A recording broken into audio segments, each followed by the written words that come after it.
Hare Krishna. So I welcome all of you to our second day of this seminar on Oh My God. So today we'll discuss about the concept of miracles. Do miracles in terms of paranormal visions of God and in miracles in general, do they actually happen? And how do we know about the authenticity of such miracles? Before that, are any of you coming today for the first time? Are any of them not present for yesterday's seminar? Okay, fine. So I'll just create a quick recap of what we discussed yesterday, and then we'll move forward. So yesterday we primarily focused on discussing the triple level causation that characterizes events in material nature. Whatever happens. So triple level causation means when anything happens, there is an immediate cause, there is a remote cause, and there is an ultimate cause. So when a person gets malaria, the immediate cause is the infection that is caused by a mosquito bite. The remote cause is the karma of that particular person. And the ultimate cause is Krishna. So Krishna is not the desirer. It is not that Krishna's will that people suffer, but Krishna is the sanctioner, depending on whatever people's desires are and whatever the reactions that they are supposed to get for those particular actions. And then we discussed elaborately about the problem of evil and how when we understand that life doesn't begin with birth and doesn't end with death, only then we can understand why there is evil in this world. Why is there iniquity? Why are there some people wealthy, some people poor? So we discussed the example of a match with multiple innings.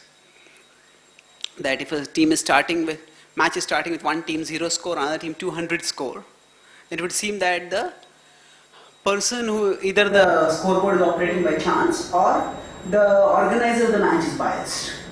But so this is the idea that everything happens by chance in the world.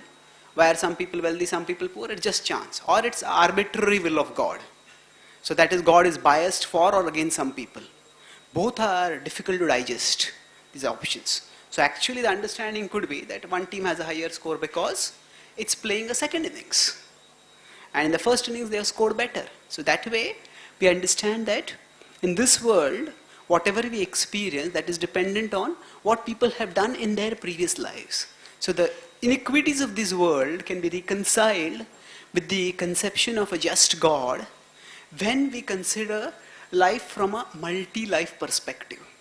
So different people have different starting points, different levels of wealth, different levels of looks, different levels of social status, because of what they have done in their previous lives. And then lastly we discussed about how we respond to situations in this life by acting at various levels. So we do act at the immediate level also to deal with problems. So if the seed catches fire, then I don't analyze this fire caused by my past karma or what. I respond by moving away from the fire. But I understand also there are other causes. And we try to get a complete picture of the situation. So we deal with all levels of causation. So now today, I will talk about the concept of, in general, paranormal visions, and specifically paranormal visions of the divine. So paranormal, what does the word mean? Normal means what we see. So for example, now you are looking at me, I am looking at you. And now not only can you see me, if I come near you, I can actually touch you. If you come near me, you can touch me. So we are seeing each other and we are a tangible, visible and tangible presence. Visible is what we can see, tangible is what we can touch. So there are some people who claim to have paranormal visions. That means they claim to see certain things which others don't see. So in the movie Oh My God, there is the central protagonist, the character Kanji Bhai, who sees Krishna. And actually, at other times, or even at those times, nobody else sees Krishna. So he sees, but nobody else sees. So now, in this particular movie, it's curious because Kanji Bhai is an atheist. So God doesn't appear to any of the godmen, but God appears to atheists, and he favors the atheists. And on top of that, even the particular vision of God that appears over there, that God actually criticizes deity worship. And he says that I am not present in all these idols. So now, can people have paranormal visions? And if somebody claims, what is the authenticity of this?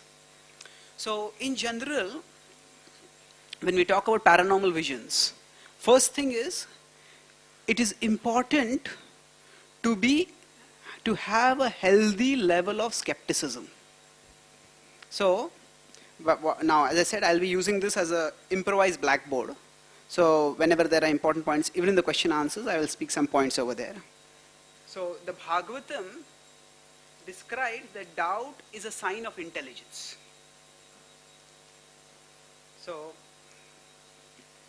the Bhagavatam in the 3rd canto, when Devahuti is describing that the characteristics of the various elements of material nature, what are the characteristics of water, what are the characteristics of air, what is the characteristic of ether. So in that, the characteristics of intelligence, so he describes that intelligence has 5 characteristics.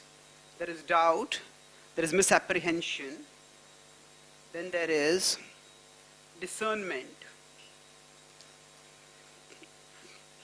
and these are 3 main which are connected with us right now. So what does it mean to doubt? An intelligent person alone can doubt. A person who doesn't have much intelligence, whatever is told, that person will believe it. So for example, there are ads, so there is a popular ad in which a very well-known Bollywood star comes along, and there are some women who are walking along, and there is a man who is looking at those women. Those women are not even noticing this man. And suddenly this Bollywood star comes along, and all of them run and hug him and start kissing him, and they fall for him. And this young man is feeling envious, feeling lost. And then the Bollywood star comes along and says, "You want to know my secret?" And that secret, he says, some cream, some face lotion, some cream, which inspires the person to look good. And then when he hears the secret, then the next time this person apparently applies that face lotion and then comes along, and then all the women come and start hugging him and kissing him, and they fall for him. So now such an ad is actually an insult to both male and female intelligence. Why? Because first, the idea that a female will fall for some man just because he's applied some lotion on the face, that's an insult to female intelligence. And the idea that males will believe this kind of fairy tale, that's an insult to male intelligence. But, people, these are actually the fairy tales of materialism.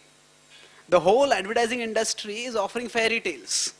These are fairy tales of materialism, and people who don't have adequate level of critical thinking, adequate level of the doubting faculty, they just start believing these things. So, doubt is also a sign of intelligence. However, doubt is not the only sign of intelligence. That means, if somebody always keeps doubting, then the person will not come to any knowledge. For example, if I go to a doctor, and now I have stomach pain, and then doctor says, we have to amputate your leg. What? I got stomach pain. What does that got to do with the leg? So I should have some doubts. At the same time, if I am always doubtful, whichever doctor I go to, I keep doubting, then at the end, I will not be cured. So doubt is a sign of intelligence, but doubt is not the only sign of intelligence. That's why I said 3. First is, when we hear something, there are doubts. Does this make sense? Then after that, when there is doubt, then there are 2 possibilities. One is misapprehension, the other is discernment. Misapprehension means, okay, I understand. Whatever I had heard, that was wrong. And discernment means, I understand, okay, whatever I heard was right. So the whole process of intellectual processing begins with doubt. When I hear something, I get some questions about it. And through those questions, I can move towards understanding that it is right or it is wrong, whatever. So doubt is important. And Srila Prabhupada explains in the purport to this Bhagavatam verse that actually a spiritualist needs to learn to doubt material life. Now, whatever material life offers, is that really enough for me? Is it going to satisfy me? Now, we build our dreams about how we want to live, what kind of house we want to have, what kind of career we want to have, what kind of family we want to have. And we spend so much of our thought, our emotional energy, and our money in building up those dreams.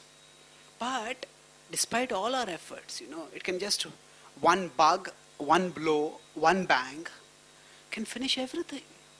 So naturally, a wise person will question, is this all that there is to life? It's not that this is unimportant, but is this all that there is to life? Isn't there something more?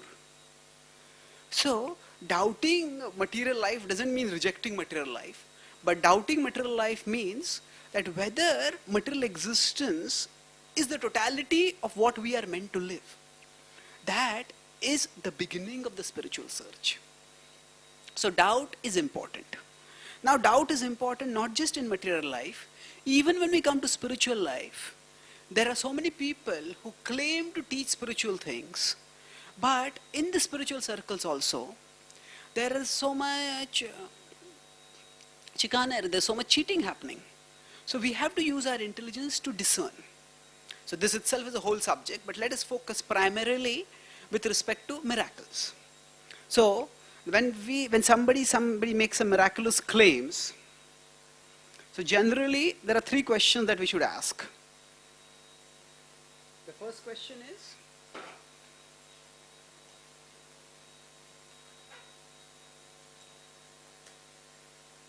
supernatural actions and visions. So for example,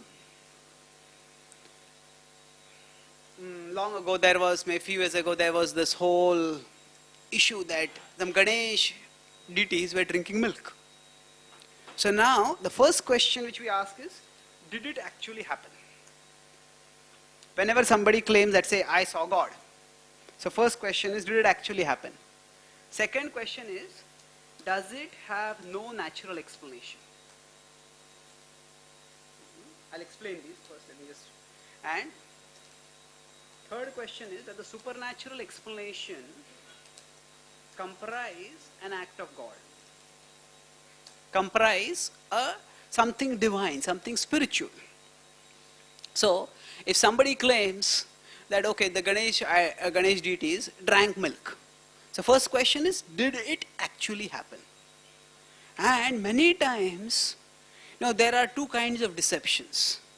There are deceptive deceptions and there are non-deceptive deceptions. Now what does it mean, non-deceptive deceptions? The deceptive deceptions mean somebody makes a claim because that person wants to deceive others. But non-deceptive deceptions means that person has just got a misapprehension. The person thinks, I saw this. And actually that person doesn't intend to cheat, but that's just the belief of the person. I saw this. And whether it actually happened or not, we don't know. So first question, did it actually happen? Second is, okay, if something actually happened, we see that in Chaitanya Mahaprabhu's pastime, the Chaitanya Charitamrita, when Chaitanya Mahaprabhu was in Vrindavan, at that time, the people in Vrindavan started saying that, oh, Krishna has appeared. And Krishna is in a boat, and Krishna is dancing on Kaliya in Jamuna. And then, even Chaitanya Mahaprabhu's servant, what happened? He said, Mahaprabhu, I want to go and take darshan. So Mahaprabhu got annoyed with him. And he said, don't you know the scriptures? Krishna doesn't appear in Kali Yuga. And then he says, no, I want to go. And Chaitanya Mahaprabhu said, no, Krishna doesn't appear in Kali Yuga. And after that, some people came along. And then they said, actually it was not Krishna coming on Kaliya. It was just a fisherman who was going in his boat, and that boat had some illumination. So people were thinking that the illumination is the hoods of Kaliya, and the fisherman on top of that is actually Krishna dancing on Kaliya. So here we see Chaitanya Mahaprabhu himself being doubtful. Now somebody says that I saw Krishna, we would say, oh yes, somebody has seen Krishna, it's so wonderful. People are getting devotional visions. But Chaitanya Mahaprabhu encouraged skepticism in this particular example. They said doubt is a sign of intelligence. So first thing is, does it actually happen? Second is, if it actually happened, is there no natural explanation for it? So in this case, Chaitanya Mahaprabhu, they found that there was a natural explanation. It seemed like it was a vision of Krishna, but it was not a vision of Krishna. And third is, okay, when there is no natural explanation, if there is some supernatural occurrence that is happening, does that necessarily comprise an act of God? What does this mean? One time some devotee came and told Srila Prabhupada, Prabhupada, you came in my dream and you told me to take drugs. So Prabhupada said, it was not me, it was Maya coming in my garment telling you. So, in general, whenever something supernatural happens, something which is not normal happens, that does not necessarily mean that it is divine. It can come from various sources. See, the Vedic scriptures explain that there are multiple levels of reality. So we know that there are 14 planetary systems. So this is like the universe is like a 14-story house. So we are on the 7th story. So there are upper planetary systems where there are divine beings, and there are lower planetary systems where there are lower beings. So in the Western country, there is a tremendous fascination about UFOs and aliens. You know, some people see some flying saucers, and some other people claim that there are the little green men, and there are science fiction movies about ET and things like that. And it's a very hyped phenomena. So now, are there aliens actually? Well, the scriptures tell us all of us are actually the aliens. What does that mean? We don't belong to the material world. None of us belong to the material world. The earth is not our home. We are travelers through a journey. So in that sense, all of us ourselves are aliens in this world. But from our worldly experience, it is not that all life is restricted to the earth. There are living beings who are in other parts of the universe. They have different kinds of bodies. That's why we can't perceive them. This idea of there being something which we can't perceive, something invisible beyond what we can perceive, is fundamental to advancement of knowledge of any kind. For example, one of the very defining events in scientific history is Newton's postulation of the law of gravity. So Newton, it is said he saw the fruit falling, and then what did he do? It is a visible event. So he saw the fruit falling. Most people, the fruit fell, come on, pick it up and eat it. That would have been the reaction of most people. But what did Newton think? He saw a visible event, and from the visible, he postulated an invisible law. That is the law of gravity. So, knowledge usually progresses by moving from the visible to the invisible. Similarly, spiritualists look at the design in the world, and the visible design is there. From there, the understanding is there that the invisible designer. So, all knowledge, whether it is scientific or spiritual, it progresses by moving beyond the visible to the invisible. Most of the scientific rules, scientific theories, scientific laws, in and of themselves, they are invisible. We can have some mathematical equations to describe them. We can have some experimental demonstrations to provide evidence for them. But ultimately, those principles themselves are invisible. Nobody can see gravity. Nobody can see electrons. Nobody can see the God particle. So even science talks about so many invisible things. So the idea that there is much that is invisible in the world is not just some pre-scientific or unscientific religious imagination. It is something which is there even within science. And it is at the in many ways at the core of science. From observations come theories in science, and theories in general are invisible. So the Vedic scriptures explain that beyond this world is the other arenas of existence, other areas of existence. So it is quite a anthropocentric assumption. Anthropocentric assumption means human-centric idea that all life all over the universe has to be like our life. That now, when scientists do research to try to find out whether there's life on other planets, how do they do the research? Basically, they look for conditions suitable for life. And in that they look at the temperature levels, they look at the presence of water, they look at the presence of oxygen, they look at the presence of nutritional sources, and based on that they try to infer whether those conditions are suitable for life or not.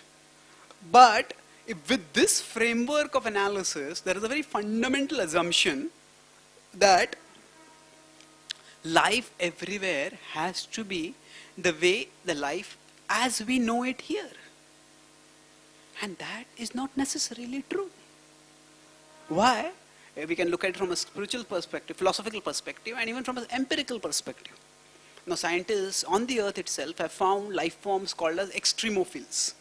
Extremophiles means extreme, as you know, is extreme conditions. Feel is to love.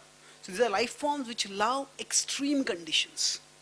So they live at extremely high temperatures. For example, there are fire bacteria.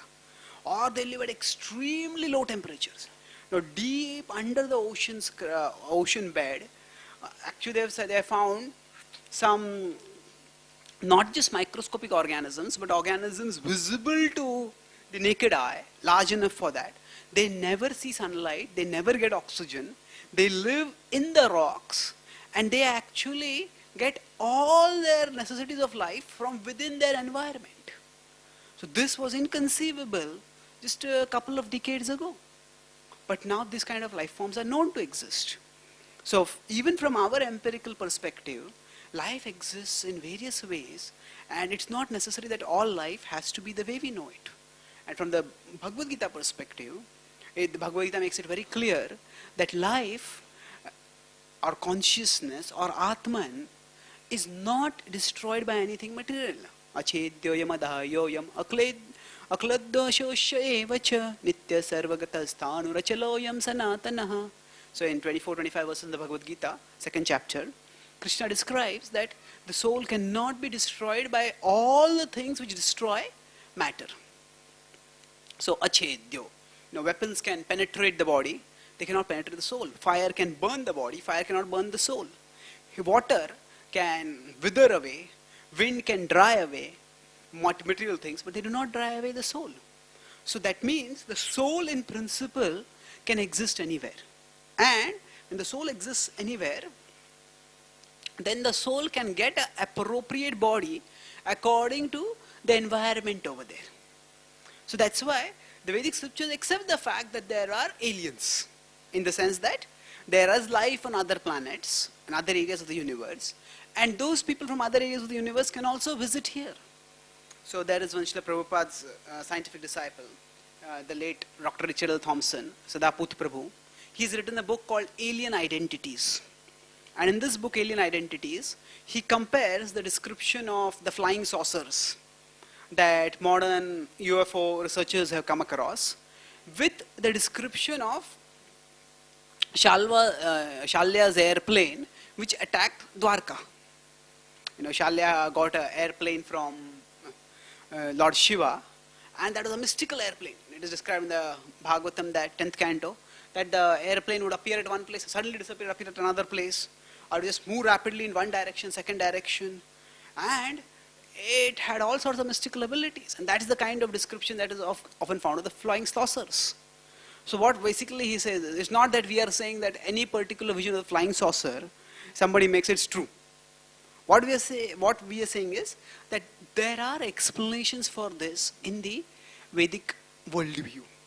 Whereas in the modern scientific worldview, there are just no explanations for it. The first reaction is that dismiss it as imagination. Reject it as some sort of sentimental gullibility. So the Vedic worldview is broad enough to accommodate these kind of events. But that doesn't mean that whenever anything like this happens, we say that, oh, it is something divine, it is something spiritual. No, it's not necessarily like that. So does the supernatural explanation comprise an act of God? That's a very important question. For example, there is this whole concept of ghosts. Now what exactly are ghosts? Now I've written an article about it in BTG, and I have a diagrammatic description of this.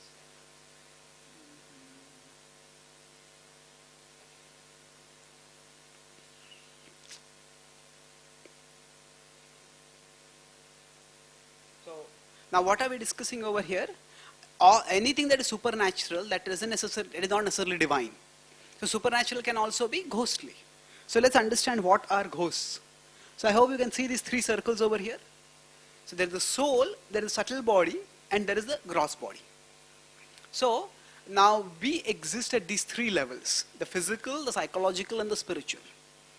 Now the physical and the psychological, both of these are material levels. Beyond that, the soul is at the spiritual level. And of course, God is also at the spiritual level. So bhakti is performed at the spiritual level, the relationship between the soul and God. Now, when we die, at that time, the soul comes out of the body along with the subtle body. and the soul goes to the next body.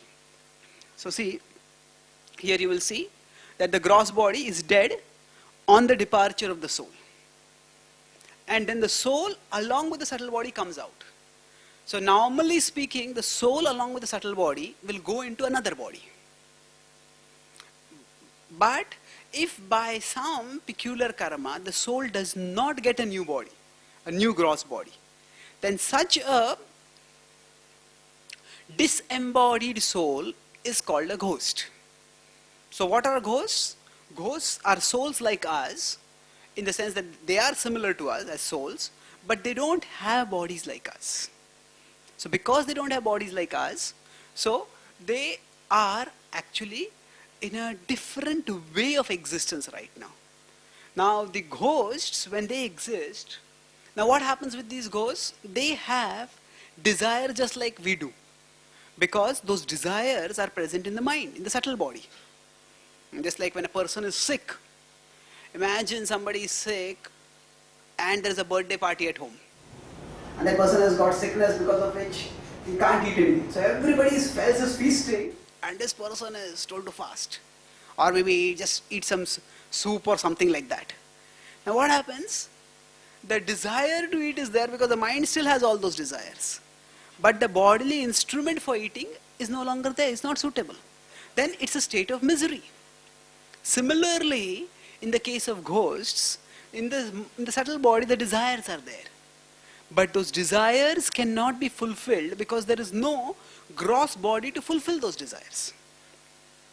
That's how the ghosts are actually in a state of suffering. They have the desires to enjoy. So suppose a person was very attached to eating gulab jamun, and that person dies and becomes a ghost. Now the desire to eat the gulab jamun is there, but there's no tongue only. So what to do? So what do the ghosts do? They are miserable. And then in some cases, these ghosts possess people. Now what exactly is a possession? So you will see, there is this possessed person and there is this possessing ghost. So normally in one soul, for example, now I am here, so I the soul am there, I have my subtle body, and this is the gross body around me. But in some cases, if a ghost enters, then when the ghost enters, that soul along with the subtle body enter into that gross body and temporarily take over that body. So the original person gets, that person's personality, that person's activity gets suppressed. And then the possessing ghost takes over. Now there are many documented phenomena of people just speaking differently. Entirely differently. For example, there is a reasonably well documented phenomena called as xenoglossy. Glossy means language. Xeno means foreign. Like xenophobia is fear of foreigners. So xenoglossy means knowledge of foreign languages. So there are people who, for example, say, are born in America and they have never been outside America. They have not met throughout their life anybody from a country like, say, Somalia. And suddenly they start speaking Swahili, fluent Swahili. Now how that happens? There is just no way they could have known that language. And in xenoglossy, I'm writing a book on reincarnation, so in that I describe further. Not only there is xenoglossy in terms of speaking, there is xenoglossy even in terms of writing. But these people, they don't know that language and they still write fluently in that language. And in some cases, people have also written in languages which, practically speaking, nobody in their country knew. Not only they didn't know, like for example, some people, in India itself, there are so many local dialects that are there. So those dialects outside those geographical areas, nobody knows them. So these are just incomprehensible in terms of modern science. So actually, when the ghosts possess, at that time the person's behavior, person's speech, person's actions often change completely because the original person has been suppressed. And then somebody else has come over there. And that somebody else, that is ghost who has possessed, that is acting through that person. So now again, with respect to ghosts also, there was one devotee who wrote a letter to Srila Prabhupada. He said that, Prabhupada, I am feeling a lot of lusty desires. I think some ghost has possessed me. And Prabhupada replied, It's not ghost, it's simply weakness of the mind. Chant Hare Krishna, become serious about Krishna consciousness, all these desires will go away. So although again in principle, we accept that ghosts do exist and ghosts can possess. But it is not that we just very gullibly, anything happens, oh, some ghosts have possessed me. No, it's not like that. In principle, we accept it is possible, but in practice, again, we are skeptical. It's not that anything that goes wrong, suddenly we say, it's because of ghosts. So, actually speaking, we also have our mood swings. That's just because of the effect of the moods. Sometimes you're affected by goodness, sometimes by passion, sometimes by ignorance. But it's possible that ghosts can also possess. So we are discussing these three questions. That did the event happen? Did the event actually, is there no natural explanation for the event? And if there is no natural explanation, does that constitute an act of God? Now, if somebody, as I said, if somebody starts behaving or speaking in a language that they never knew, does that necessarily mean that person is speaking, God is speaking through that person? Not necessarily. A ghost could be speaking through that person also. So it doesn't necessarily have to be an act of God. Because, going back to this earlier thing now. Yeah. So it is because the scientific worldview doesn't have any explanation for anything supernatural. So the idea is anybody claims something supernatural happening, it said that this is just didn't happen only. It's just imagination. It's just the sentimental gullibility of people. But there are many people who do have experiences like this. And when they don't get any explanations, then often they just ascribe it to the divine. And that's why there are many people in India who claim to be God. And what is the basis for their claiming to be God? That they are able to perform some miracles. Now, again, if somebody claims that, one time some devotee came to Prabhupada and he said, some guest came to Prabhupada. He said, Swamiji, my guru is God. He said, why? He said, whenever he touches my head, electricity flows through my body. I get a jolt of energy, I get a shock. Can you give me a shock? He says, yeah, come here. Put your hand in the electric socket. You'll get a shock. So, material nature is as it is giving us so many shocks. The Guru is not meant to give us more shocks. Isn't it? The Guru is actually meant to give us the knowledge and the devotion which will become like a shock absorber, which will help us to face the shocks of life with grace and grow through them. So it is not that whether if somebody is able to perform miracles, that is necessarily an act of God. So there are many people who claim to perform miracles, and actually if you go into that, they are not performing miracles. It's just lay of hand. They are producing something by moving their hands here and there, but somewhere else they are producing that object. There are magicians who do these things. They don't have any magical powers actually, but the whole principle of magic shows is based on indirection or misdirection. That means, people's attention, we focus on one side, and on the other side we are doing something, and we make it appear as if something miraculous was happening. So that's why when magic happens, does it actually happen? Did somebody take out a hat and a rabbit came out of it? Did it actually happen? That is the first question. Second is, if it actually happened, is there some natural explanation for it? Maybe in that hat only the rabbit was kept earlier, and they're just bringing it out. And then even when there is no natural explanation, natural in terms of what we consider natural with respect to modern science, then does that necessarily comprise an act of God? So if some people are able to say produce some ashes, so yes, some people may have some, in the Vedic culture described, there is something called mystic siddhis. So there are mystic perfections by which people can do something miraculous. So now, in general, whenever we don't know the process by which something happens, we call it a miracle.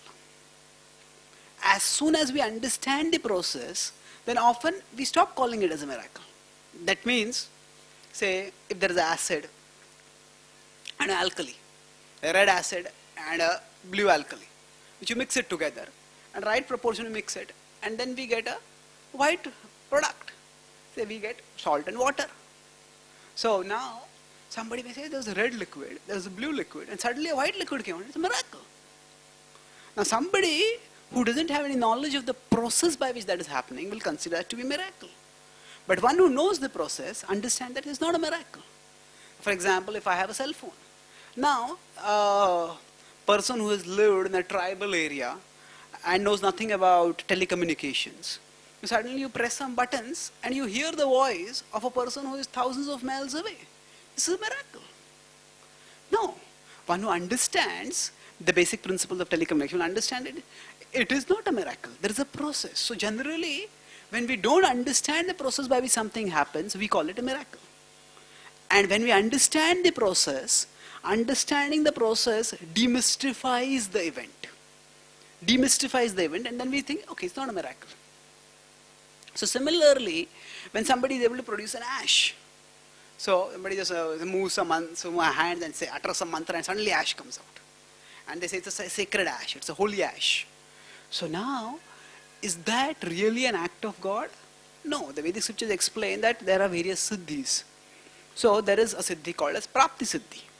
Prapti Siddhi means that there are yogis who have access to higher dimensions of existence. See, what do we mean by higher dimensions? Now, if an ant wants to go from the top of this wall to the bottom of that wall, how will that ant go? That ant will have to climb down and then go like this. Right? But on the other hand, a mosquito wants to go. The mosquito will just fly diagonally. So the diagonal distance is lesser than the distance if you're going 2 dimensions. So the ant cannot fly. The ant can so the ant in general is actually acting in 2 dimensions. First vertical, then horizontal. But when an insect has the capacity to fly, it can have access to a 3rd dimension, so it can just move faster.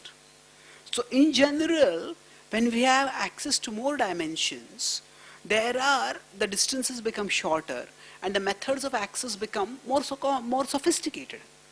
So there are higher dimensions of existence by which, by accessing those dimensions, the distances as we know get shrunk. So Prapti Siddhi means what?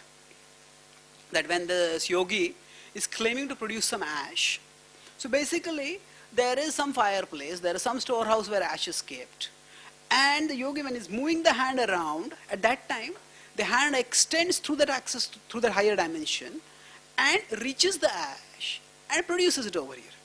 So even in modern physics, they have a concept called as a wormhole. Now there is no empirical evidence for this concept of a wormhole, but it is a well accepted concept within science, and it's quite a popular concept in science fiction. So what is the idea of a wormhole? Now Einstein has proposed that actually space-time, that it's a continuum. So space and time are one integral sort of fabric of existence. And then Stephen Hawking came up with the idea that space-time is spherical. So now, if there is a sphere, the idea, now this is a purely scientific idea. I'm not saying that it has any basis in scripture. I'm just giving an example from science of how access to some other dimensions can shorten distances, or shorten distances between 2 points. So the idea is, if there is a sphere, say there is America here and India here. Now if I want to go from America to India, if I have to go, the earth is spherical, then I have to go around. So space-time is spherical. If I want to go from here in space-time to here, then I'll have to go all the way around. But if there's a worm which wants to go, the worm can burrow through the earth. And when it burrows through the earth, goes right through it, then the distance will be much lesser. So the idea is the wormhole. The wormhole means going through space-time that can shorten the distance, and that's how, because according to current science, the maximum limit at which an object can move is the speed of light. And if that is the upper limit, then there are so many long distances which are hundreds and thousands of light years away, we'll never be able to reach them. So the concept of wormholes and jumping space-time through wormholes is a popular concept in science fiction. So again, the point is, wormhole is not something which is physical, but it's conceptual in terms of science, and it's accepted within science. So the point is that there are people who can access higher dimensions of existence. So there is a process when people do Ashtanga yoga, by doing austerities, people access the subtler levels of existence and then they acquire certain powers. When they acquire those powers, by acquiring those powers, they can do certain things that other people cannot do. So Prapti Siddhi is one such Siddhi. So those yogis who have done some austerity either in this or previous lives, then they have access to the subtle dimensions, and that's how they can move their hands through subtle dimensions and reach a particular place and come back and produce some ash. So it's not that they have produced the ash from nothing. They've actually gone somewhere where the ash was there and produced it from there. Now, gone means they're not physically gone. They may physically here only, but they've accessed a higher dimension. So there is a process by which this happens. And Srila Prabhupada explains that in one sense, the mystic siddhis are like modern technology only. Modern technology enables people to do what they cannot do by normal physical means. So we can't normally fly very fast. We can't fly at all, in fact. But through airplane we can fly. So similarly, there is anima, there is laghima, there are the kind of siddhis which people become very light. People can. There is the whole concept of levitation. Levitation means people become sort of weightless and float in the air. So now it's not that everybody who claims to be levitating is actually doing that, but in principle it is possible within the Vedic worldview because people can acquire these siddhis. But again, these siddhis are not spiritual. They are simply material and people have acquired these by some powers. So this third question, does the supernatural expression comprise an act of God? If somebody has produced ash, does that mean that that person is God? No. Prabhupada would simply say that, if somebody says that this person has produced ash, and so that person is God, then he says, one who wants ash as the proof of God is an ass. So Prabhupada says it's a very low-level intelligence to think that just doing something magical, doing something miraculous is the proof of divinity. So there are subtler powers in existence by which people are able to do some things like this. Now it's interesting that there is much which modern science has discovered which indicates this, that there are subtler dimensions to existence that we don't know about. For example, researchers have done experiments called as staring experiments. Now what are the staring experiments? Suppose I am sitting here right now and then there is a person sitting behind me. When that person is sitting behind me, now I have to guess, is that person is told, sometimes you stare at the person sitting ahead of you and sometimes you don't stare at the person. Now I have to guess, is that person staring at me or not? Now normally if I was just doing guesswork and that person was arbitrarily doing, so my chance would be that 50% I would be right, 50% I would be wrong. But basically, whatever would be the probability of my coming right, in general, this experiment has been done lots of times, hundreds of times with hundreds of subjects, and they have found almost everybody gets the right percentage more than what would be if we had no capacity to know at all. And there are some people, so if the normal capacity would be 50%, then there are people who, on an average, almost everybody gets it right 60%, 65%. Some people get it right 90, 95% also. Now how does that happen? Now we all know that we see through our eyes and there are no eyes at the back of the head. So how can I know whether somebody is there or not? Now all of us also know that it happens. Sometimes we are sitting and we just get a feeling that somebody is looking at me and then we look at that person looks away then. Okay, that person was looking. So we all have that sensation. Now where does that come from? We don't know that. In the sense that we don't know in terms of our current conceptions of how things happen. But this has been observed, that the observation is undeniable, the explanation is unavailable. That's what is the state in modern science. The observation is undeniable. It has been happened so many times that it's undeniable. But the explanation is unavailable.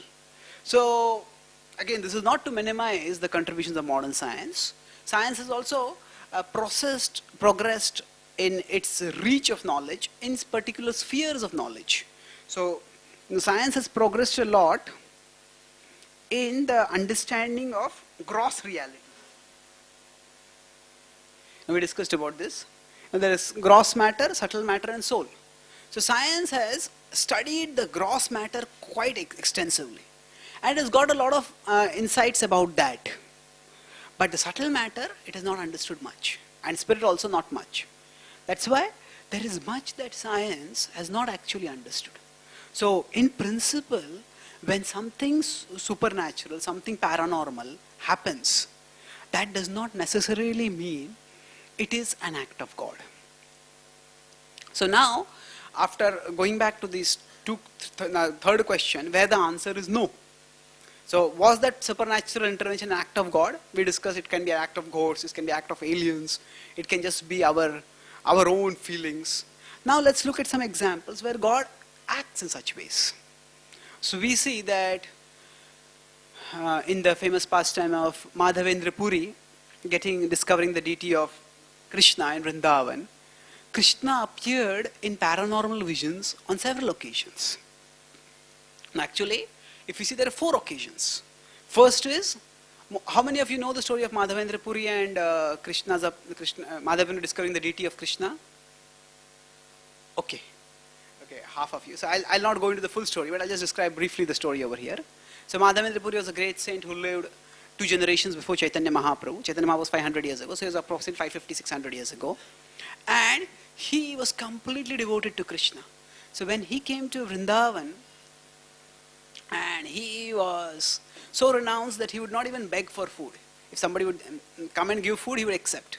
So when he was in Vrindavan, a very attractive looking young boy came, and he said, "You have been hungry, please take this food." So he was surprised. He says, "Who told you?" He said, "There were some women over there, they were drawing water from the well, and they saw that you are not eaten. So we have brought food for you." So then he said, "I brought food in the pot. You drink the milk, and afterwards I'll come and collect the milk." And he drank the milk, and it was so nourishing, so delicious. And he washed the pot and he kept it ready, and the boy never came back. And then when he fell asleep, then he says, "Krishna, that same boy appeared in the dream," and there he realized, he said, "This is Krishna." And he says, "Actually, I've been lying in the forest for a very long time. Please come and take me out and build a beautiful temple for me."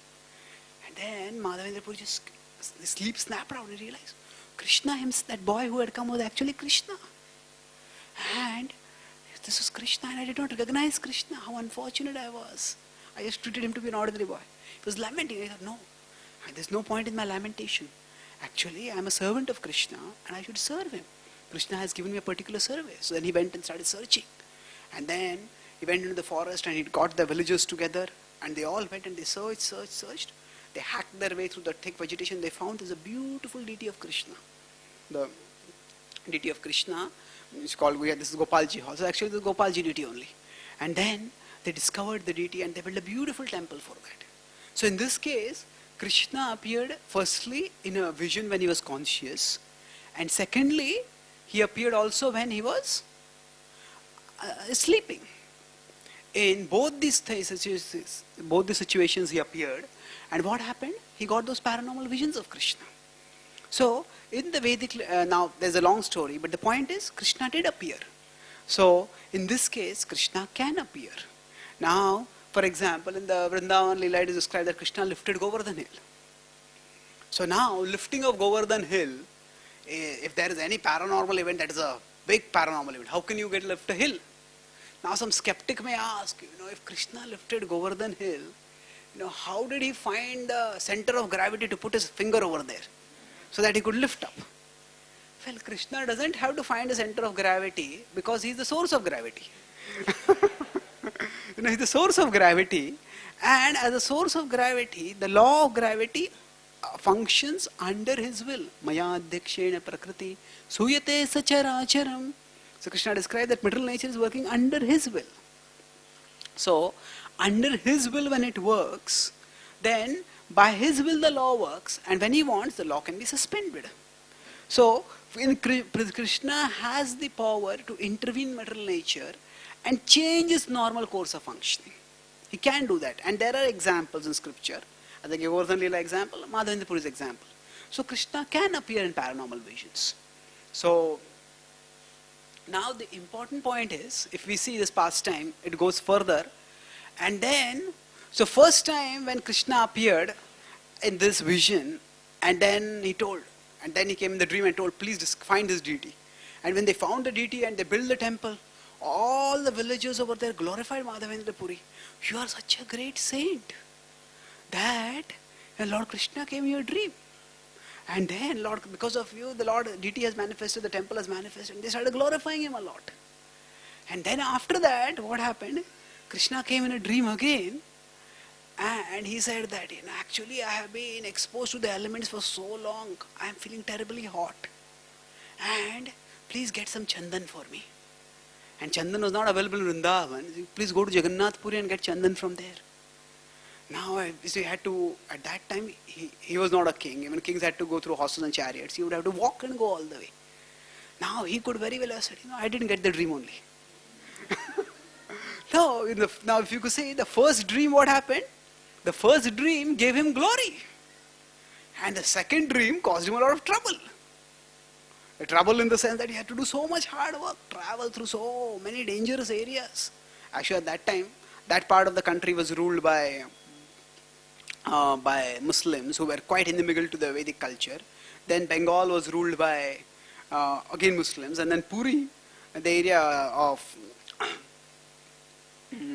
Utkal, that was called at that time, that was ruled by Hindus. So going through these areas itself was very difficult. And surviving was going. And then after that, having a chandan and coming through that would have been even more difficult. So it was quite a difficult thing for him to do. But what did he actually did that? So now, if suppose tomorrow some devotee comes to us and he says, Prabhuji, Mataji, yesterday Krishna came in my dream. Now, how do we react to that? Can Krishna come in our dreams? Well, who are we to say that Krishna can't come in our dreams? Isn't it? Krishna is independent. And if he wants, he can come in my dream, he can come in your dream, he can come in anyone's dream. So once some devotee came to Prabhupada and some person came to Prabhupada, Prabhupada, Krishna came in my dream yesterday. Prabhupada said, then serve him today. Serve him today. What does it mean? He says, Krishna can come in our dreams, but Baldev Vidyabhushan explains actually what are dreams. This is an elaborate subject. What exactly are dreams? I'll just explain it very briefly here. But there are 4 levels of consciousness.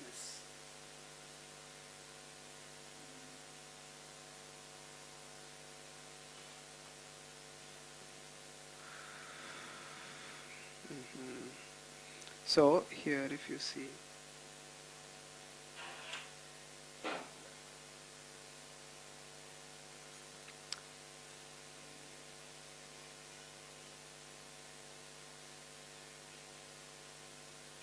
is this figure visible to everyone? Right. So now you see the same figure it is. There is soul, subtle body, gross body. So now these 4 levels of consciousness, if you see now, Chitika, take a longest arrow. I don't know whether you can see my cursor here. So this arrow, which is going straight outwards, this is the state of Jagruti. Jagruti is the state in which all of us are, hopefully. So, some of us may be in the next stage, that is Swapna. So, we're sleeping. So, now what is the difference between Jagruti and Swapna? See, the soul is the source of consciousness. Now, when this consciousness of the soul comes through the subtle body, through the gross body to the outer world, that time we are aware of the outer world. That is in the Jagruti state of consciousness. Jagrut. We are aware of the world around us. That is Jagruti.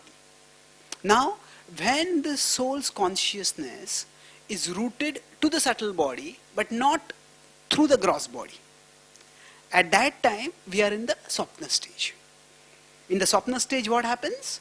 The soul is there, the soul's consciousness is there, it's expressed, but through the subtle body.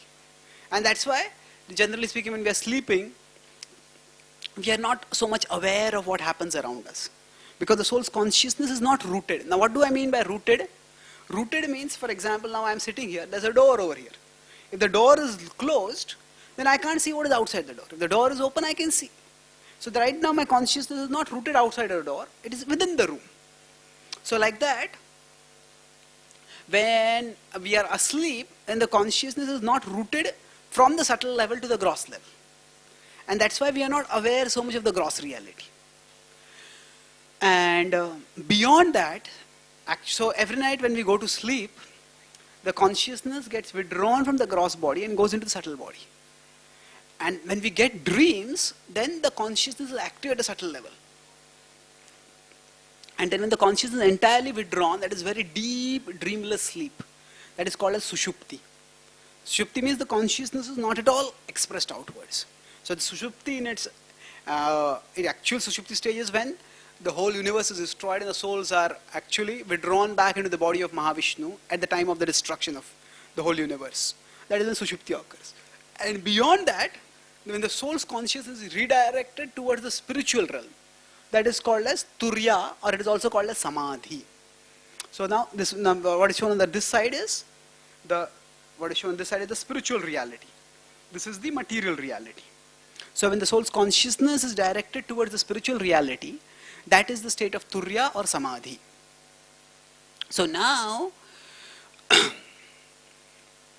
Baladev Vidyabhushan is one of our very prominent Vaishnavacharyas, and he's written a very scholarly book called as Govinda Bhashya.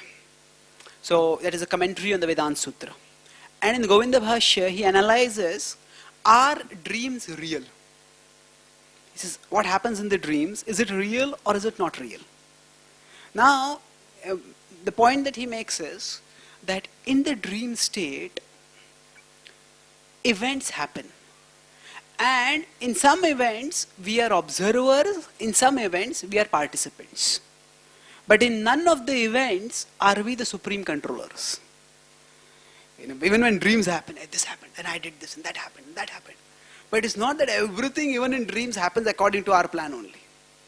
We say it's a dream come true, but actually if you look at our dreams, it's not that everything that happens in the dream is so wonderful. So, what does that indicate? So, it explains that when things happen in the dreams, it's not that we are the controllers. We are observers, we are participants. In some of our dreams, we just observe this is happening. And in some dreams, we are also participating in certain things. But we are never the controllers, even in the dreams. So he explains that the dream level of existence is also real. Real in the sense that it is also created ultimately by God to give us some minor reactions to our karmic activities. For example, some people get nightmares. Now, as soon as they sleep, they start getting nightmares. Now, because they get so many nightmares, they are afraid of sleeping. Now, physically, they need sleep. Psychologically, they are terrified of sleeping. It's miserable existence. So now, why does that happen? Why do some people get nightmares, others don't get nightmares? So that's because of karma.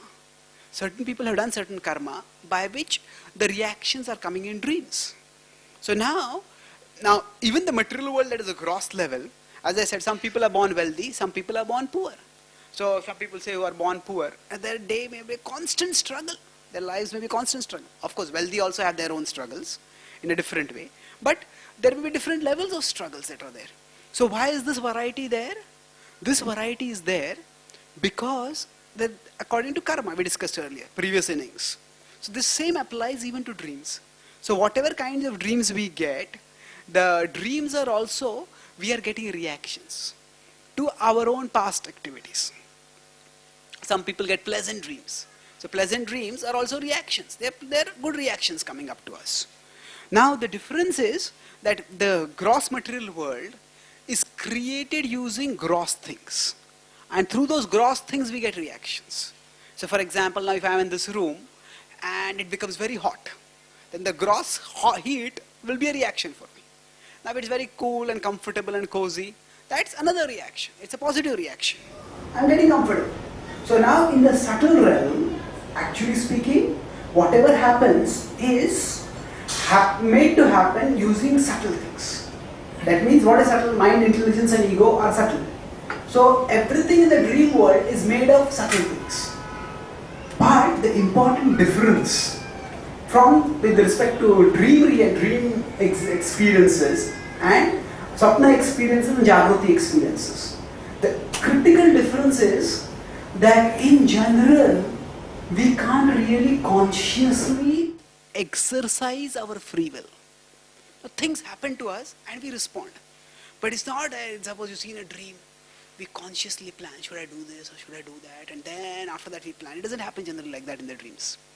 So he explains that actually can God appear in the dreams? God can appear in the dreams because the dream level is also created by God only.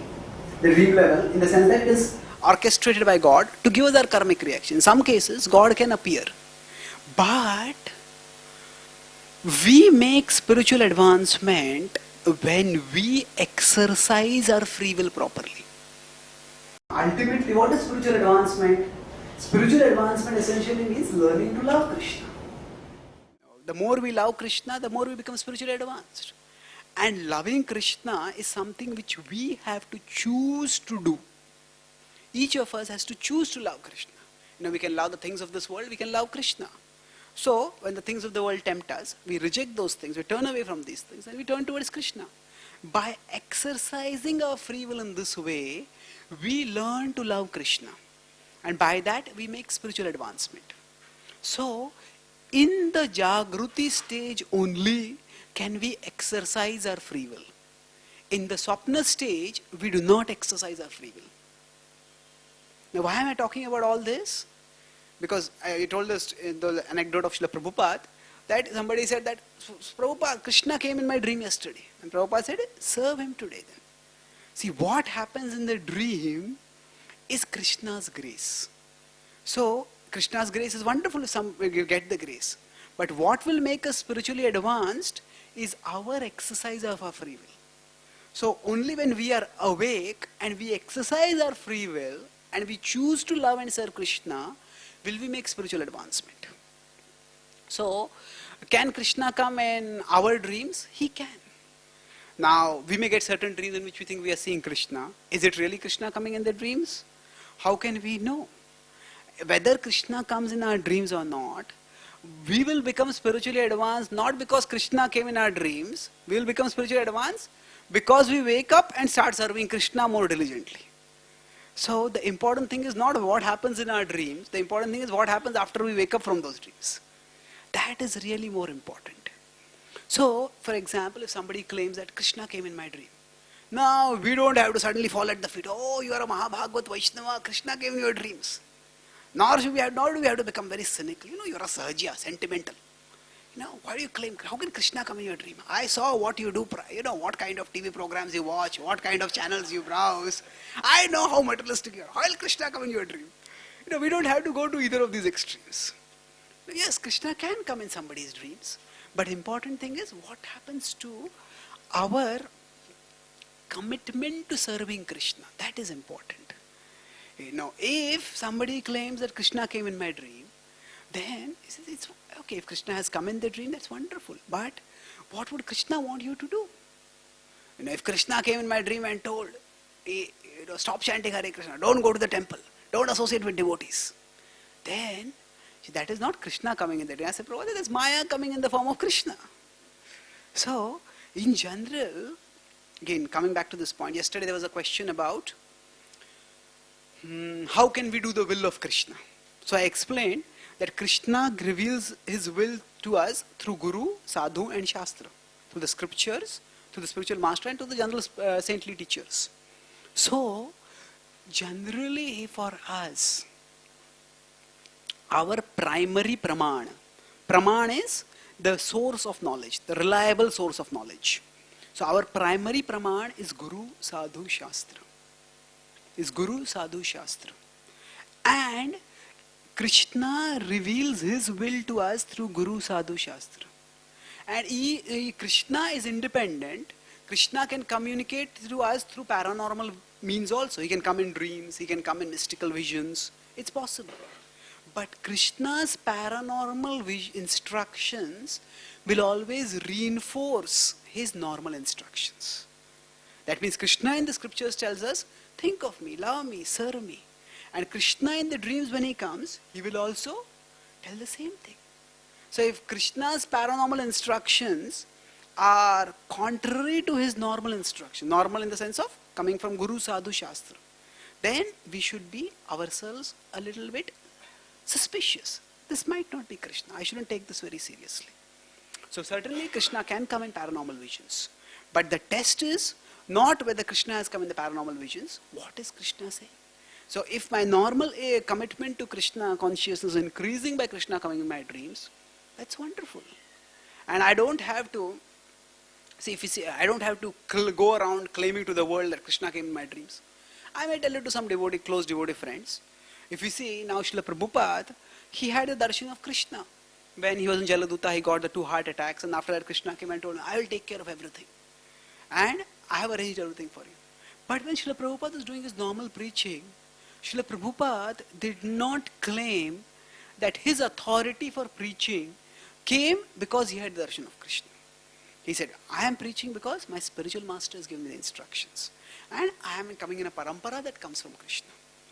So, he did not rest his authority on any paranormal visions.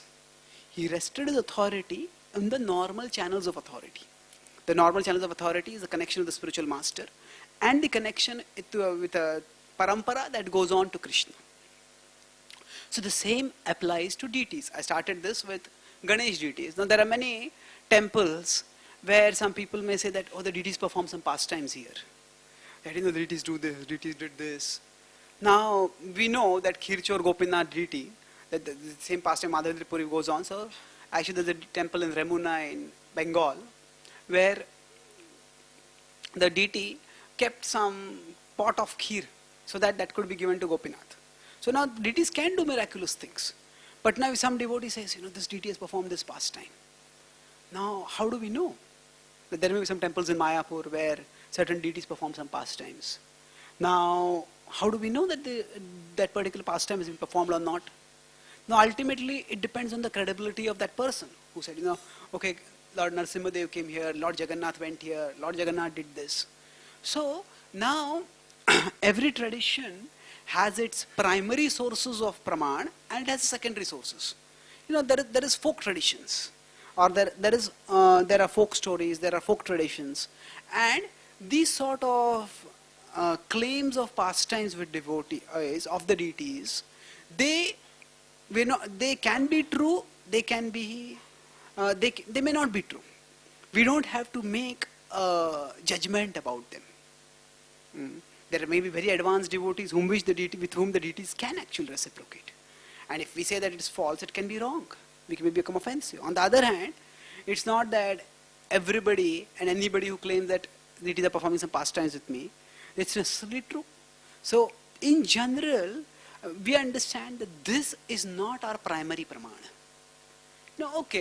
At a level of folk culture, folk stories, we may discuss, this devotee said this deity did this and this. But when we are giving classes, when we are talking with new people, when we are sitting on the Vyasasana and discussing, we will not discuss these kind of pastimes. If you see Srila Prabhupada, he did not focus on these kind of things too much. He focused on the normal process of Krishna consciousness. So, that means we accept the possibility of miracles in principle. But we are reserved of the occurrence of miracles in practice. In principle, the Vedic worldview can explain how miracles occur. And we also accept that miracles do occur at times. But in practice, we are reserved. So, whether a particular event is a miracle or not, we are reserved. We will not make a public judgment on the top of a terrace of a building or something like, oh, the miracles have happened here, miracles have happened here. No. And moreover, even if miracles have happened, we don't consider them to be the primary pramanas. Our primary pramana is Guru Sadhu Shastra. And what the scriptures have taught in Guru Sadhu Shastra. So now in the Oh My God movie, we have Krishna appearing, and Krishna is saying, don't do deity worship. Now, when Krishna is saying don't do deity worship, actually speaking, the same Krishna we see in the Srimad Bhagavatam In the Uddhav Gita, there's a whole chapter, 11th canto, 27th chapter, where Krishna is giving elaborate instructions about deity worship. Worship the deity like this, do this, do this. The whole chapter is actually about deity worship. So, we see that this Krishna who is speaking in a particular movie is speaking something which is contrary to what Krishna has spoken in the scriptures. So, this sort of claims of paranormal visions, we don't give them much authority at all because they are contradicting scripture. So, scripture and the scriptural tradition through which we get scriptural knowledge, that is Guru Sadhu Shastra, that is our primary source of knowledge. And paranormal visions are possible, but they are not our primary sources of authority. So Srila Prabhupada focused on the practical, verifiable, empirical transformations that happened through Krishna consciousness. Srila Prabhupada, as we know, that when people would come to India and say that, when he brought his disciples to India, Swamiji, can you perform some miracles? So what would Srila Prabhupada say? He says, my disciples are my miracles. The people who had just a few years ago not even heard about Krishna, what happened to them? Actually, the level of lack of spiritual knowledge in the West about Krishna was so profound. When first time the devotees had some pictures of Hanumanji over there, and some devotees, they were proper committed devotees. Prabhupada, they said, what is this picture? Is this a cat? They looked at Hanuman, they thought it was a cat. So they had no awareness of Krishna, practically speaking. But those people, they gave up everything and they devoted themselves to Krishna, chanting 16 rounds every day, following the four regulative principles, and traveling all over the world to share the glories of Krishna with the world. So Prabhupada said the hippies have become happies. They have become transformed. And this inner transformation of the heart from materialism to spirituality, from love of matter to love of God, that is the actual miracle. That is the ultimate act of God. The ultimate act of God is not some deities performing some pastime with someone. The ultimate act of God is not somebody getting some dream. The ultimate act of God is our heart turning from worldly things towards Krishna. And that is something which can happen to each and every one of us. If we practice the process of devotional service, we will see our love for Krishna developing. And we will turn away from material things because we will understand that there is life, there's so much higher in life, there are so much better things in life to relish and to share with others. So this is a miracle which all of us can experience. And this is the miracle that we focus on, that we highlight. And then we can safely practice Krishna consciousness. We incorporate other possibility of other miracles, but we don't highlight them too much. So I'll summarize and then we can have questions. I started today by talking about the possibility of miracles, the three questions which are primary in this. What are the three questions? Does anyone remember? Yes, it's there. When it actually happened, then is there no natural explanation for it? Did it actually happen? Somebody claimed that, okay, I saw Krishna over here. So, or something happened, somebody produced ash over here. But if you look at it, the ash was just there, only this person picked it up and nobody was seeing it. So there's no miracle over there. Did it actually happen? Is that an act of, is there no natural explanation? So I give the example of Chaitanya Mahaprabhu and the claim of seeing Krishna on Jamuna. That was just a boatman. And as the supernatural event or occurrence or explanation comprise an act of God. This was the elaborate part of the discussion. Then in this we discussed about aliens and aliens, the concept of aliens and the concept of life on other areas in the universe. Then we discussed about ghosts. Then we discussed about siddhis. Then we discussed about actual cases of the supernatural events being acts of God. Okay, actually this should not be supernatural explanation, this should be supernatural event. Does the supernatural event comprise an act of God? So, then we discussed that even if Krishna comes in supernatural ways, then Krishna's paranormal instructions reinforces normal instructions. So, if Krishna comes in the dreams and tells us, serve me. So, a devotee, we see Madhavendra Puri, when Krishna's paranormal intervention came in the form which gave him glory, he accepted that. When it caused him inconvenience, he accepted that also. So both cases he was centered on serving Krishna. So rather than focusing too much on these miraculous events, which we accept in principle are possible, and there are explanations of how they can happen, we are in general reserved about acknowledging miracles in specific events, or acknowledging specific events to be miracles, and we focus on the ultimate miracle, that is the redirection of our heart from the world to Krishna.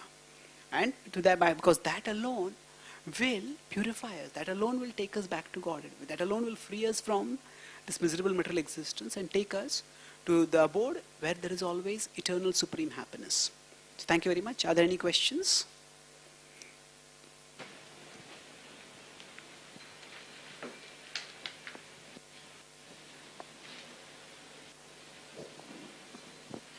Hare Krishna, Prabhu. Prabhu, I'd like to ask one first topic is what is basic difference between material and spiritual?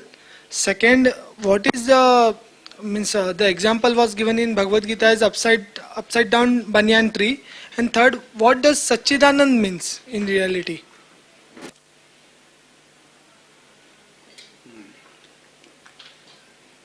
What is the difference between material and spiritual? There's a difference at a compositional level and there's a difference at a functional level. Compositional level means that things which are made of matter. So for example, this wall is made of matter. There is earth, water, fire, air, ether, mind, intelligence and ego. All these are material things. So those which are made of matter are called as material. And those things which are not made of matter, they are called as spiritual. So what are the characteristics of material things? They are asat, achit and nirananda. They are temporary, they are unconscious and they are non-joyful. They are actually not really filled with, permeated with happiness. So at a compositional level, the material is made up of these material elements: earth, water, fire, air, intelligence, ether, intelligence and mind, false ego, like that. Whereas spiritual is made of Satchitananda. At a functional level, something which is material can also be used in spiritual service. So Srila Prabhupada would give the example that this mic is made of material elements. But when we use it for Krishna service, the mic becomes spiritualized. So in a functional sense, in a compositional sense, it is material. But in a functional sense, it has become spiritualized. In that sense, we can say it is spiritual. Now, regarding what is Satchitananda? Satchitananda is actually the composition of that which is spiritual. So now, we generally think of the spiritual in a very simplistic, geographical or compositional sense. For example, people think that where is heaven? Heaven is up. But now, people in India think heaven is up. People in America think heaven is up. If the earth is round, up is two opposite directions. So where is up actually?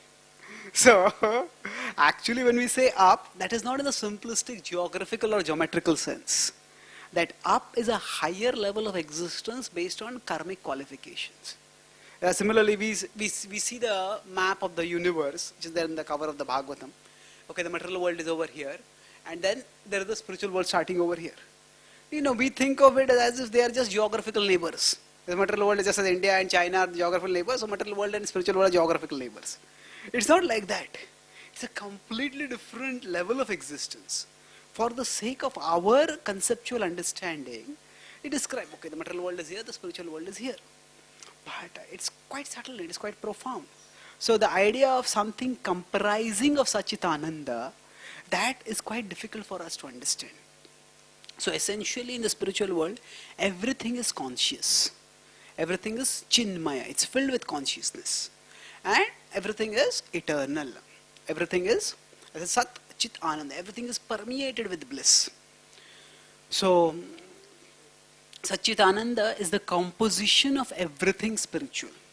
So Sat means eternal, Chit means conscious, Ananda means blissful. So everything in the spiritual world has these characteristics. That is the meaning of Satchitananda. And there is the metaphor in 15.1 in the Bhagavad Gita. Urdhva moolam adharshakam ashvattham prahuravyayam Chandamsi yasya parnani yastam ved savedavet. So it describes that there is a urdhva moolam. Moola is roots. Urdhva is up. And adha is down. Adha shakham. Shakha is the branches. So the roots are upwards and the branches are downwards. There is a banyan tree. Ashwatam prahuravayam. Ancient banyan tree. So what is this describing? This is a metaphor. What is it describing? It's describing an inverted state of existence. Normally in a tree the roots are down and the branches are up. So what does the inverted state of existence indicate? That our current material existence is not as it should be. It is inverted. So what is inverted? Actually the inversion is in our understanding of ourselves and what we are supposed to do. So we are meant to enjoy with God, but we are trying to enjoy like God. That's the inversion of our position. So just as in a reflection we see a tree upside down, similarly in this world we have got things upside down. So this says beyond the reflection there is a reality. In fact the reflection is present because there is a reality. So similarly, beyond our material existence there is a spiritual existence, there is a spiritual reality to which we actually belong. So that whole metaphor, it goes on for 5 verses, for 14.1 to 14.5, and it ends with the process of detaching oneself from this tree. Asanga shastrena drudhena chitva. By detachment, cut oneself off from this tree and go back to the reality. Tataha padam tat parimargitavyam yasmin gatana nivartanti bhuya tameva chadyam purusham prapadye yata pravritti prasruta purani. So in 15.4 Krishna describes that cut yourself off from material existence and then return back to the spiritual reality and there connect with the eternal person from whom everything has come about. So that is a metaphor which conveys 3 things. First is that our current existence is an inverted existence. It's upside down, it's wrong. And the very fact that it's upside down, it's a reflection, indicates that there is some reality. And then it says that by becoming detached, by turning towards the reality, we can attain that reality. Does it answer your question? Okay, any other questions? Okay, Hare Krishna Prabhu, you said regarding miracles, we always look to the Vedic scriptures regarding explanations. So what about superstitions, suppose say there's a black cat or whatever, there's a left part of the body vibrating. So is there any scientific or any basis to it actually? And if So what about superstitions?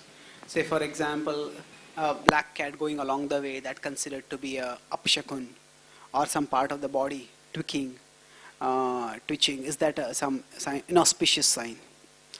Yeah, actually speaking, there definitely are many superstitions that exist in today's culture.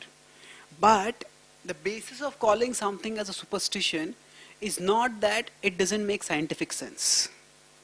The basis of calling something as a superstition would be that it doesn't have any scriptural basis. You see, just because something doesn't make scientific sense doesn't mean that it is wrong. Because as I said, there is much that science has advanced a lot in many ways. But the more science has advanced, the more we have understood how little we know or how much more there is to know. For example, when man went into outer space. So at that time, the space probes proved our greatness and also showed our smallness. Why? Okay, man, we can go into space. That proved our greatness. But actually when we went into space, we understood that the universe is so much bigger than what we thought it to be. And from the perspective of outer space, when we look at Earth, the Earth is actually just one tiny pebble. It's just a tiny pebble, and it's so vulnerable. There are missiles shooting all around. From the Earth's perspective, the Earth appears to be gargantuan of water and land. But from outer space, it's just a tiny pebble. And there are dangerous missiles shooting around throughout space. And we are so vulnerable. So, if a person is truly honest in the scientific perspective, will understand that science has shown our greatness and also our smallness. Okay, we have been able to do many things which in the recent past we were not able to do. But then we understood there is so much more to know.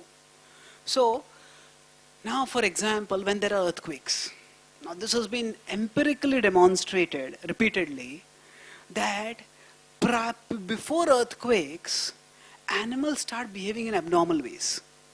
You know, dogs may just start maybe barking a little bit too much or becoming very silent and apprehensive.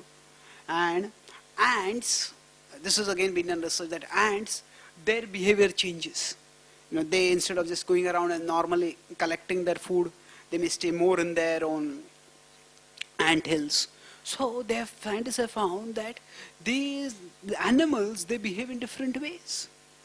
And now scientists are seriously considering that actually we can, where there are areas where we are prone to earthquakes, they can have sensors or they can have observers to observe the behavior of animals.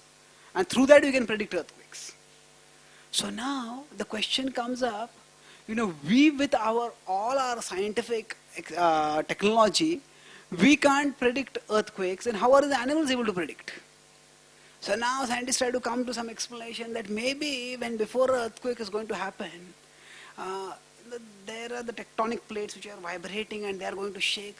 So maybe they give up some subtle vibrations, and the animals have some, so those vibrations are that which we don't know.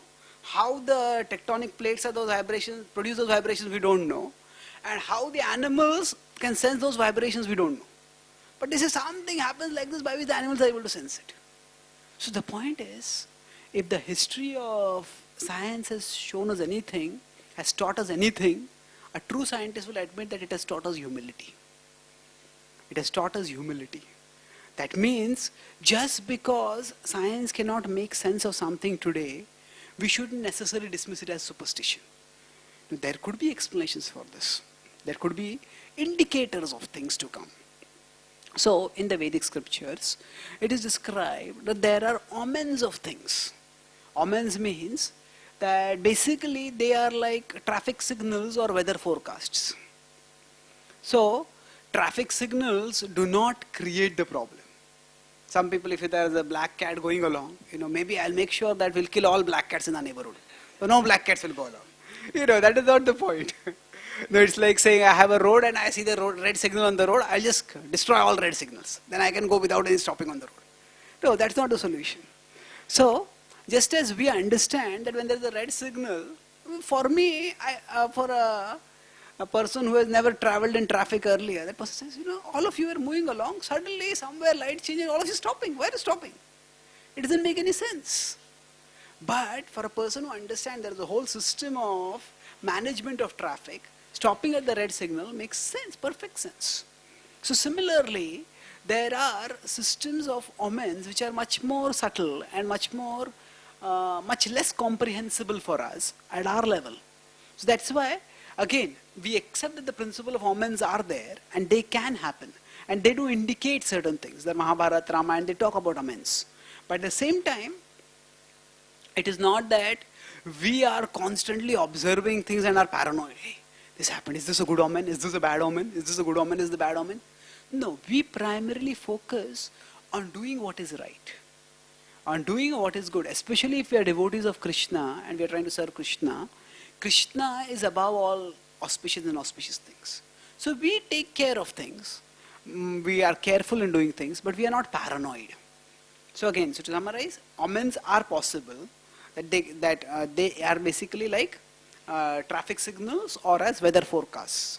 And there is a whole system subtle system which science doesn't know about, by which these things happen.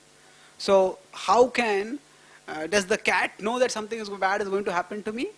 No, it's not like that. Actually speaking, the super soul is present in the heart of all living beings. Ishvara sarva bhutanam riddeshe arjuna tishtati brahmayan sarva bhutani yantra rudhani mayaya. Super soul is present in the heart of all living beings, and super soul directs the wanderings. So it's that super soul which makes particular living beings behave in particular ways at particular times. And through through that, we are provided certain omens. So the omens do indicate certain things, but in general in the bhakti culture, we don't focus too much on omens. We certainly don't live a paranoid existence. We focus on serving Krishna, and whatever is best for serving Krishna, we do that. Does that answer the question? Okay. Any other questions? Yeah. Hare Krishna, Prabhuji. Prabhuji, you mentioned that even the subtle experiences that one goes through, they are also controlled by the Lord. So, in connection with that, Prabhuji, we also hear sometimes that people talk about astrology, even among devotee circle, that probably you have Shani or Rahu in a particular house, because of which you will be mentally disturbed throughout this life. So, how do we actually reconcile, or how do we understand this? As in, what is the role of astrology and how do we reconcile that with the bhakti culture? Okay. So Particularly from the subtle perspective. Okay. So how do we as devotees reconcile astrological influences with the bhakti culture? See, again, astrology is in itself a science. Because how things work is that, for example, the horoscope. See, the planetary positions, the planets are not just insentient blocks of matter, as the concept of the materialistic concept. Certainly, they are blocks of matter, but they are also presided over by higher beings. And those beings are appointed to us, are appointed by the Supreme Lord to deliver certain specific karmic reactions. So Shani, now from the modern cosmology point of view, Shani is Saturn. So Saturn is certainly a celestial object which is at a particular place, particular distance from the earth, but along with that there is only a partial vision. Beyond that, there is also a presiding deity who is in charge of Shani. And just as to the trained eye, the clouds are positioned here, here, here. That indicates that rains are going to come. Or that, the winds are moving this way. If it is a trained boat person, then when the winds are flowing this way, then if we go this way, we'll have to struggle more. If we go this way, we'll have to struggle less. Or now storm is going to come, better come out of here. So there is much which the trained eye sees, which the untrained eye doesn't see. So similarly, with respect to the position of the planets, because these particular devtas who are in charge of the planets are meant to give us certain karmic reactions based on what karma we have done, their positions at particular times, they are portenders. Portenders means indicators or predictors of certain courses of events that are going to happen in our life. So in that sense, astrology, which is based on various factors like the position of particular planets, that is also a science of subtler dimensions which involve higher beings and karmic justice that goes over and extends over multiple lifetimes. So it's a science. Now, with respect to its practice, today astrology is a huge business. And it is such a business that actually you go to two different astrologers, if there are two predictions possible, they will give two different predictions. There are four predictions possible, they'll get four predictions, and ultimately somebody will come out to be right. So that's why in practice we have to be careful. Now as devotees, we understand that if we are serving Krishna, then Krishna will take care of these influences. So there is the gross material reality, the subtle material reality, the spiritual reality. So when we are trying to connect with Krishna at a spiritual level, then Krishna takes care of everything. That is the meaning of Sarva Dharman Parityajya Mamekam Sharanam Vraja. So, in principle, if devotees are very serious about devotional service, then there is no need to pay much attention to astrology. But then some devotees may feel, okay, I'm not practicing bhakti so seriously, and maybe there will be astrological influences which will come along. Maybe I should look into that. So then it is up to individuals. So do these planets influence us? They definitely influence us. Can Krishna protect us from those influences? Krishna definitely can. We see in Govardhan Leela, Indra got angry, but Krishna protected the Vrajavasis from Indra's wrath. So Krishna can protect us. So in principle, as devotees, we don't have to necessarily concern ourselves too much with astrological influences. But in case of some major life events, We can consult astrology. For example, if we have got a child and then we want to decide what we want to know, okay, what this child's inclinations are, we may consult an astrologer. If somebody has the inclination for artist, and then we just force that person to become an engineer or doctor, then that person may be, because of an incompatible field, may be miserable. So, in certain major factors, or for example, if somebody wants to get married, then to check at the compatibility of the spouses, if some people want, then they can consult astrologers. Some devotees can also consult astrologers. So, with respect to major life events, to understand broad patterns of compatibility, or broad patterns of nature, we can refer to astrology. But with respect to specific events, okay, will this happen? Should I do this? Should I do that? We don't want to become more dependent on an astrologer than on Krishna.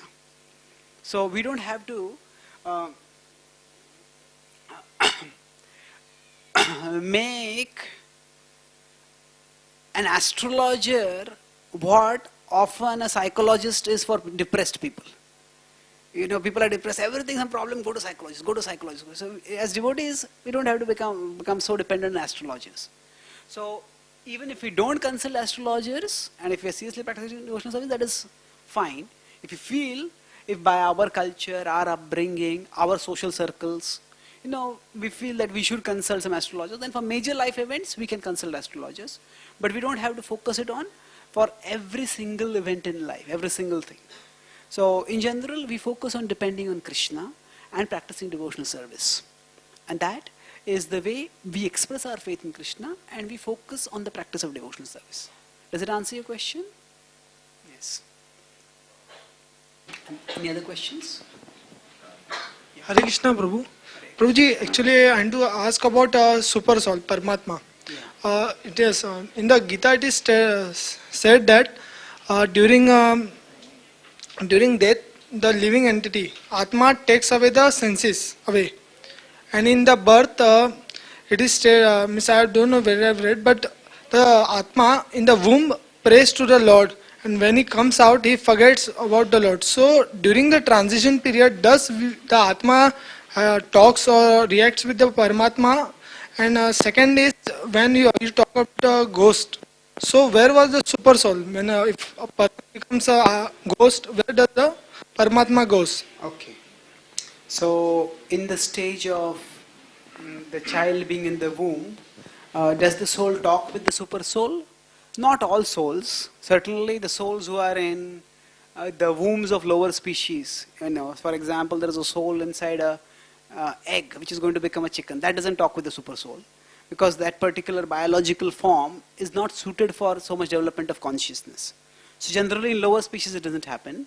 In the human species also, it's not that all souls undergo misery, but it is not that everybody who becomes miserable takes shelter of Krishna. In this world also we see many people become miserable, they take shelter of alcohol, they take shelter of television, they take shelter of so many other things. So the Acharyas describe that actually those souls who have some spiritual inclinations already, then in that stage of extreme and helpless misery, they turn towards Krishna. And that time, yes, there is an interaction. The soul speaks its heart out to Krishna, and then Krishna also reciprocates. So in some cases, it does happen. So the Bhagavatam, it primarily describes the miseries that are there in the existence in the womb, and it also says that how the Lord offers relief. But the Lord's offering relief is when the soul fervently calls out for Krishna. And that doesn't necessarily have to happen for all souls. With respect to the ghostly beings, the soul is always there with the super soul is always there with the soul. In fact, wherever the soul is going is guided always by the super soul only. So even for the ghost, now in this particular analysis, my focus was on the super soul. That's why I did not, even with respect to the body, mind and gross matter, subtle matter and spirit, I was not showing the super soul. That's why I not shown. But the super soul is always accompanying the soul. In fact, without the super soul's intervention, the soul cannot interact with any kind of matter, whether it is gross or subtle. So even for the soul who is in a ghostly body, that means there is soul and there is gross matter, subtle matter around it. For the soul to interact with the gross matter also, that is done through the medium of the super soul only. So the super soul is always there, and super soul never leaves the company of the soul. It is always there. Madruk prapanna pashupasha vimokshanaya muktaya bhuri karunaya namo layaya. So Gajendra describes in his prayers to Lord Vishnu that you never abandon me, you never get tired of helping me. So even when the soul goes into ghostly being, the super soul doesn't abandon that soul. Super soul is always there with us. Okay, any other questions? There's one question from yesterday. I'll just quickly answer that. So, it is described that, say, if some suffering comes upon us, so if there are two persons, A and B, A attacks and harms B. So now, B was supposed to get some karma, B was supposed to get some karmic reaction, and that karmic reactions require some agent. So now that reaction for B came through A. So if B gets a reaction through A of the karma that B only had done earlier, then why is A responsible? If yes, why? If not, why not? So actually speaking, giving a soul the karmic reaction for the misdeeds is not the responsibility of you or me. It is actually the responsibility of the super soul. So for example, if I become angry with somebody and I blast and insult somebody, and then I tell nothing happens without the will of the super soul. So I became angry means you had done some past karma, you are getting the reaction. Well, whether that person is getting the reaction or not, I am going to get the reaction. Because I am doing karma over here. See, in general, when we are dealing with people, we deal with people based on their this life perspective. So if I am insulting somebody, I am behaving. Yesterday, you remember I talked about destiny and I talked about duty.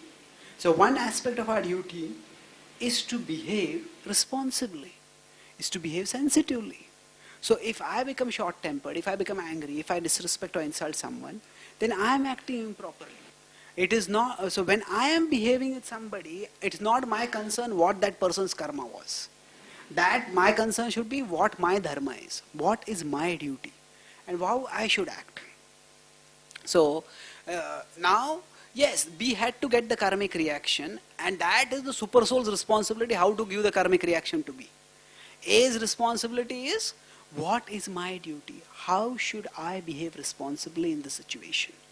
So that's why A gets the karmic reactions because A acted in an irresponsible way. A acted in an inappropriate way. A succumbed to anger and spoke insultingly. So there is now Krishna is so expert that Krishna can even use somebody's anger, A's anger, to give B the karmic reaction that was due for me. But in the process, A was not thinking I am serving Krishna. A was simply having his or her own ideas of what is to be done, and that's how the person acted.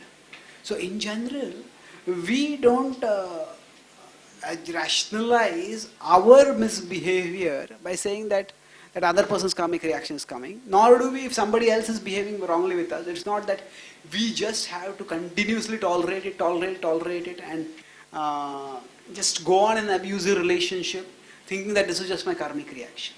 No, we have to do whatever is required to deal with that situation in an intelligent way. And at the same time, we also recognize that there are certain situations that are unavoidable. So when they are unavoidable, we accept them as karmic reactions and we continue on in our life, tolerating them and finding a way forward. So the important point with respect to the whole principle of karmic reactions is that we should focus on our duty. So what is my duty in the situation, and how can I best execute that duty? So it is nobody's duty to just go on suffering continuously, and it is nobody's duty to give suffering to somebody else. Yes, the king can give karmic reactions, the king is responsible for that, the king is appointed for that. But these are exceptional situations. In general, we have to act in ways that are in accordance with our duty and not bring about other people's karma in that framework of discussion. Is that clear? Any other questions? Yes, ma'am. Excuse me. Hare Krishna. Yes. God's role in calamity. What has happened in Uttarakhand some 10 days back, and it lowers the faith in God. So how do you explain this? Yes. Were you present yesterday? No. Oh, actually, we discussed this elaborately yesterday. So I'll explain briefly. So, for example, there were the flash floods and a lot of devastation that happened, and especially when something happens in holy places. So this lowers people's faith in God. How do we understand this? So, actually speaking, now whatever happens in the material world, that is not directly the will or the desire or the intention of God. It is sanctioned by God depending on one's own circumstantial karma. So the rains, when they come, they can lead to the growth of weeds or they can lead to the growth of crops. The rains are not responsible for what grows because the seeds are involved.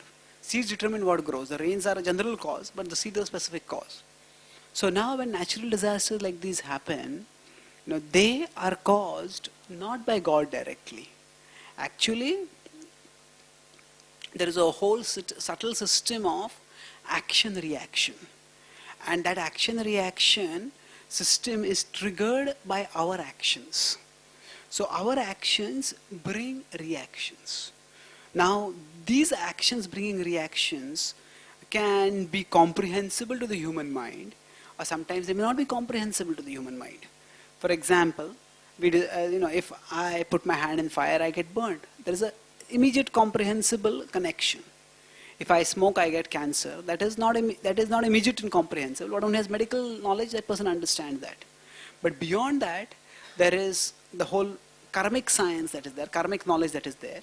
So based on that, the actions that we do produce certain reactions. So the fury of nature is not the intentional or malevolent wrath of God. That is actually the reaction to the actions that people have done.